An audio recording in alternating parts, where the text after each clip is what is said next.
Dominique Wilkins. Hey, this is Sean Kemp. This is Gary Payton. Hey, this is Pau Gasol. NBA fans, what's up? This is Vince Carter here. Hey, what's up? This is Matt Barnes. If you're an old school NBA fan like I am, make sure you check out the Basketball Time Machine with my man Sean David. Hey guys, how's it going? Welcome back to the Basketball Time Machine. My name is Sean David. Thanks for tuning in. Let's talk some old school NBA basketball. Now, I haven't covered Pistol Pete in quite some time, and to me it's just amazing to see how many folks, even the younger generation, still click on videos of his because they're interested about the myth about that guy. So in today's episode, we will have an XXL version of Pistol Pete, NBA legends talking about Pistol. But before we start with that, let me ask you guys for a small favor. If you're new to the show, subscribe to the channel and like the content if you enjoy it. All right, you guys, let's go.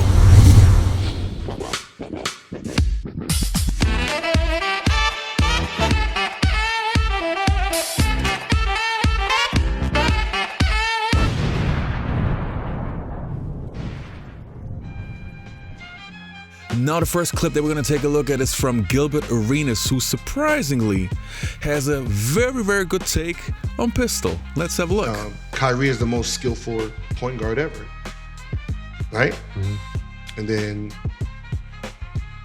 how about Pistol Pete? There's that category. Pistol Pete, Rod Strickland. No. Pistol Pete. You're saying Pistol Pete is the most skilled point guard ever. How do you judge Kyrie's skill versus his skill? Kyrie is dribbling and creating moves.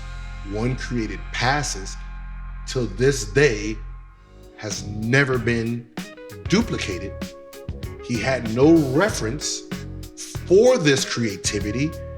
He just did it. And the next clip is from my former favorite NBA show. It's from NBA Open Court, Isaiah Thomas, talking about a Pistol Pete move. Pete Maravich, he would take the basketball, right? And he would fake the pass. He would bounce it here, bounce it behind him, fake the pass, and you as a defender would jump, and he'd turn back around, catch the ball, and shoot. That was a hell of a move. And I was like, okay, I got to try that. So I tried it in the game. And Steve Coulter stole it. His father would make him sleep in the garage in the winter and beat him until he learned how to play basketball because there was no losing in his house. Do you understand me, Joe Rogan? There's no losers in my house. Sleep in the garage, no dinner. But Pistol Pete knew how to dribble jack him.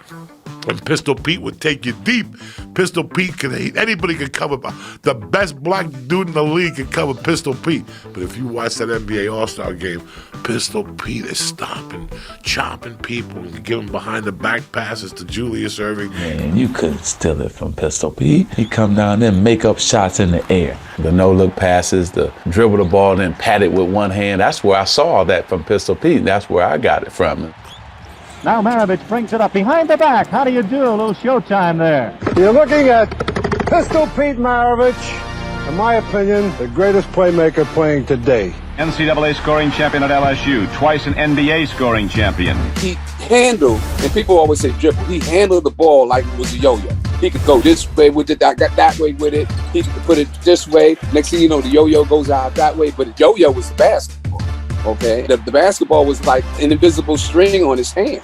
I mean, he could really handle the ball. Now, as we all know, Isaiah Thomas is also one of the greatest point guards of all time, and he seemed to be a big fan of Pistol Pete. Let's take a look. You go back and you look at film of what this guy was actually doing with the basketball. Watch him for a moment, and then try to conjure the right word. While you watch, remember what you're seeing happened more than a quarter century ago. That ball looks like a part of his hand.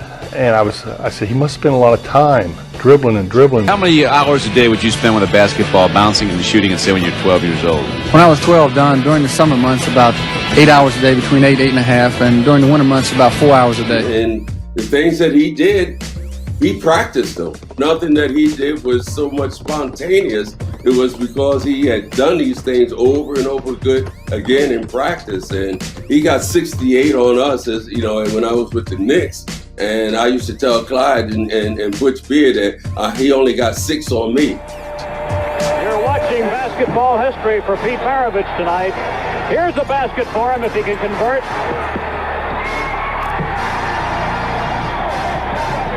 68 for Maravich, and a steal. Look at him fight for this ball. The Pistols doing it all. A great ball game. And the crowd is going wild here at the Super. Pistol Pete at 2, because for me, he was the first, no offense, Brent, he was the first white guy with style and flair that I've seen. So why would I take offense to that comment? Because you're a white guy. You're the first white guy to have the fashion style and between the legs and behind the back. I mean, because my favorite move was the move he did to Jerry West.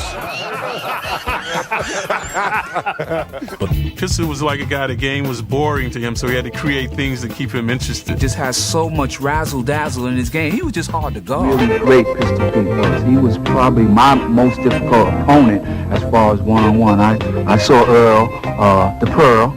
I played against Clyde, and I thought those guys gave me problems. Pistol was unique with his ball handling and dribbling and stuff like that. He could just trick guys, and he gave me probably the most difficult time to guard. I was labeled very young as a showman. To try to bring fans back, you have to do something other than just put the ball in the hoop. He shot a shot one time in practice. He came down on the break. He shot it, he let it go, he turned around and started running, and as the ball ripped the net, he said, he did did this, and we all went like, Larry did that, Larry got that from him. And he would do stuff like that. I was like, man, how good is that guy? He shoots the ball, turns around and he runs it. As he's ripping the net, he just does that. Then we'd play horse. And he had some shots where he'd jump out of bounds. He had shots I never thought of ever shooting shots. Outside the line, jump in with 2 feet. This is a trick shot now. Come in the line, off the backboard. Spin on. There you go, Bubbles. He's got a lot of tricks. Jump it on in, spin it off the backboard. It gotta be a bank. Gotta be a bank.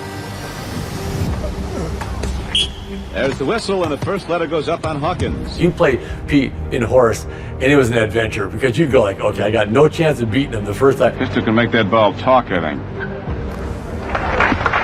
Pistol Pete is a natural nickname. Maravich intercepted. They had a 2-on-1 break. Maravich, let's see what he'll do. Maravich is hitting 1,000, and that's the guy they came to see, Pete Maravich. Pete Maravich was so far ahead of his time, he was 10 plays ahead of everyone else. Greatness. That was Pete Maravich. Did he just do what I think he did? Having the kind of career he had in college and bringing that same game and style in the pros, really make people, or I would say the people that didn't really get a chance to see him, really miss something. We lost him too early, because I think his accomplishment to the game of basketball, man, and how he played it and how he loved it and how he can do things with that basketball that most couldn't. Okay. Leonard, Gervin. We gonna remember it for a long time, man. 25-footer Magic Man, he hits. The 6 games that we played against each other in college, I think Pete averaged over 50 points a game, but we won all 6 games.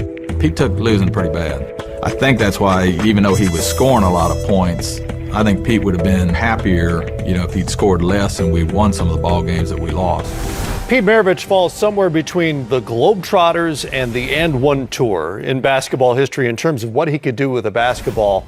How far ahead of his time was he as a ball handler and a passer? Tremendous. He had all the tricks, basically. He could play in any era. He would dribble between his legs, behind his back, throw great passes, had great shooting range.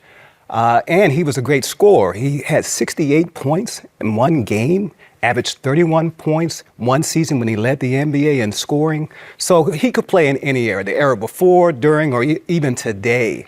But he was sort of snake-bit. If you look back at his career, he had a lot of bad luck. Number one, he had knee issues after, say, his 7th year. And this was before modern technology could help him. And his teams were pretty much mismanaged. And then his last year, he played for the Boston Celtics. To average 44 points on any level like average 44 points, it's almost beyond belief. My name is Jamal Crawford. I played 20 years as a point guard. The preparation mentally to lock in and say, you know, I'm gonna get 55 tonight, or I'm gonna get 37 tonight, or whatever it is, to average 44 points when everybody knows you're trying to do it, it's a bad man. Boy, could he play basketball and could he entertain you? You know, the no-look passes, the dribble the ball and then pat it with one hand. That's where I saw that from Pistol Pete. That's where I got it from. It was like the ball was an extension of him. He could shoot it from deep. He could take it in. He could wrap it around. I mean, he was doing stuff that you never saw. And, you know, and you never see a white boy doing that on top of that. This is a white boy I'm talking about. This ain't a brother, but he must have had some brother in him because he was a dazzler. Little guys here, they probably never saw Pistol Pete play. I hope they look on YouTube. Tell them who Pistol Pete was. Woo! You know, in college, Pistol and I fought for the scoring leader in the country. And all 3 years I was second to Pistol. And I used to make excuses. The only reason Pistol scored more than me is because his dad coached him and so on and so forth. Until I got to play against him. And that was a lot of baloney. He was, goodness gracious. It's hard to describe somebody that was about 6'6", 6'7", handle the ball as well or better than myself. He just didn't shoot the basketball. He was a pure shooter. Yeah. He would pass the ball through the eye of a needle. I got a chance to play with him for the first time in the high school All-American game in Memphis. And it's tough, you trying to play your game and you're watching him. Yeah. You know, you're in the backcourt with him. We were starting guards for the All-American team. And I got to be great friends with him from that point on. I can remember when Pete got traded from Atlanta, where he started his career, over to New Orleans when the team went down there in his expansion team. And they had never won a game. They were 0-14, and they were the worst team in the league. And Otto Moore was the center. They couldn't do anything, but Pete was just lighting them up. And the Portland Trailblazers, we go in there, we had a team, and it was not the championship team, but we had a good enough team. And we were pounding them early, way up at halftime, and Pete in the second half just takes over, and he goes absolutely wild. He's playing 1 against 5, and he's up and down the court, shooting jumpers, hooks, full court behind the back passes through guys' legs. He's just everything. And at the very last play of the game, we're up 1, and Pete dribbles up. 4 of our guys go chase him because they know he's not going to pass it, and he's falling out of bounds, and he shoots it as he's tumbling over the row of fans in the corner. Literally. And I am standing underneath the basket waiting for the last rebound of the game. We're going to win the game, and they're not going to win a game ever, the New Orleans Jazz. And the ball swishes perfectly through the net. He's unbelievable. And he reminds me a lot, if you can compare him to anybody, to Steve Nash today, although Pete was much bigger. Pete's 6'5", and much more athletic in terms of the jumping ability until he tore his knee up. I mean, that really changed everything. So there was nobody in front of him to copy. He just created, and it still hasn't been done. Some of the passes we've seen him do, shoulder passes, it actually hasn't been duplicated. So if you think that the game has evolved and no one's done what he's done with passing and vision, you have to say his skill level in passing. Even Magic Johnson didn't do the passes he's done. You have to say that skill was a very high skill. So how do you judge that passing and vision skill to this vision and dribbling skill? It's that's crazy to think that there was nobody in front of them, and this just all came from their imagination. Yeah, him. Right. But that's why it's him. That's why when someone says skill, like, he is the reference to White Chocolate. A challenging skill. No, White Chocolate has Pistol Pete. Right, but I'm saying to think of what he did, we didn't really see that until White Chocolate did it, and he could throw an elbow pass. But that was still mediocre. Yeah. And we're talking about a time where dribbling was not evolved to palming here. There was some crossover. So like if we take like all the moves now, Kyrie's moves, everything he does, and put them back in that time, 90% of what's being done is illegal. So the evolution, the changing of the rules gives this skill set. and he's maximized his skill set. He's changing the rules everywhere he goes. But you're talking about a guy that, so it's like if someone says who is the most skillful person who's the most skillful guard, it's either right now Kyrie or Pistol Pete. I think one of the toughest sells in America was to sell basketball in Louisiana. It wasn't until Pete showed up on campus and started playing that word spread like wildfire that here was a bona fide superstar. As soon as he touched the ball, people went to the edge of their seat. You were scared to take your eye off of him because something might happen. It was as if you had melted down all 12 Harlem Globetrotters and then filled up this skinny 6'6" white frame with everything they had. It looked like Ichabod Crane out there with a mop on his head or something. He didn't wear those gray floppy socks by accident. He knew that people would see him. He knew that he was selling the game. I loved him in LSU. Socks flopping, he had flavor. I'm like, wait a minute, where this guy grew up? He had that something. You were never quite sure what he was going to do with the ball in the open court because he had 1,000 moves to either shoot it or pass it. Number 23. A lot of amazing things with the basketball. He was really a showman. I mean, Pete would go out there to put on a show. I mean, that's what he wanted to do. That's how he looked at himself, as a showman. My reaction was thank God for Pete Maravich. Over the 6 years that I was in the NBA, they told all of us that if you were 6'5" and under, you can't make any money. So at the time, Bill Russell and Wilt Chamberlain was the only two guys that were making money. When Pete came in, he changed the whole pay structure. He could handle the ball, he could shoot the ball in different angles. I mean, he could flip the ball with his left hand over here and it hit the board and shoot right in the basket. I mean, he was uncanny. He was sort of creating not only great basketball, but great theater as well. Only 2 players have led the NCAA in scoring for 3 consecutive years, and that's Oscar Robertson and Pete Maravich. The game in 1970, where he breaks Oscar Robertson's record, is really anticipated as the crowning achievement in the career of both father and son. Now they've added 10 to 12, 15 more games per year, and nobody is ever going to come remotely close to his records. What a touch. 44 points per game. To give you an idea of how good that is, second place is Austin Carr, Notre Dame, at 34.6. Maravich just blew away the field. And the next reason that I have on my list is Pete's passing ability. Now, Pistol Pete was a score-first player, no doubt about that. But he was blessed with a so-called passing gift. He had sensational court vision and would throw some of the most beautiful passes that I've ever seen in my entire life.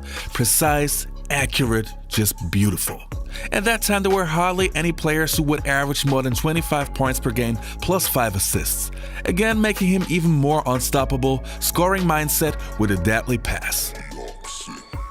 The wrist passes, the fake behind the back, the way he would fake passes that the entire world would react to, and then he'd pull it back and stroke the shot. You take that ball and you go right here and you go, and the ball goes on the other side. And the next reason that I have on my list is Pistol Pete's work ethic.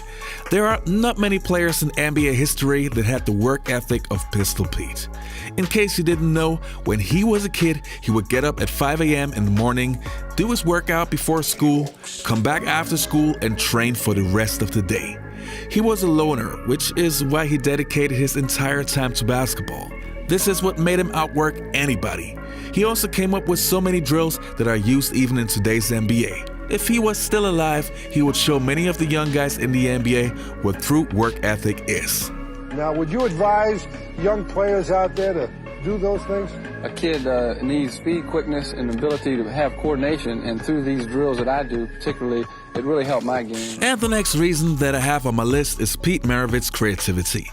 You would think that 40 years after Pistol Pete's last NBA game, you would find NBA players that were able to copy all of his moves. But no, He came up with so many special moves that some of them you see in today's NBA and some of them you haven't seen since his retirement. He was a creative genius, again, which was a result of him spending hours and hours in the gym all by himself. That's why when you see players like Jason Williams, aka White Chocolate, when they came along, you would say they were the reincarnation of Pistol Pete or the new Pistol Pete, because Pistol Pete was the beginning. You know, as I said in the beginning of the video, to me it's super interesting. I actually enjoy and it makes me happy to see that the younger generation is interested in Pistol Pete. And I not only think that he's one of the greatest players of all time, I think his work ethic, yes, we have to forget about his father pushing him too hard and stuff, but to have somebody who works that hard on his craft, I think it's just incredible, and I have so much appreciation for him. And just to know that guys like Magic Johnson stole moves from this guy because he was so creative, it's just incredible. And I would have loved to see a lot more about Pistol, but unfortunately, even now on YouTube, it's so hard to find new clips. You always find the same 20 clips. The guy has done so much more. Yeah, we will never know. Anyway, you guys, I hope you enjoyed the content. Leave a like, subscribe to the channel, and hopefully see you next time on the Basketball Time Machine.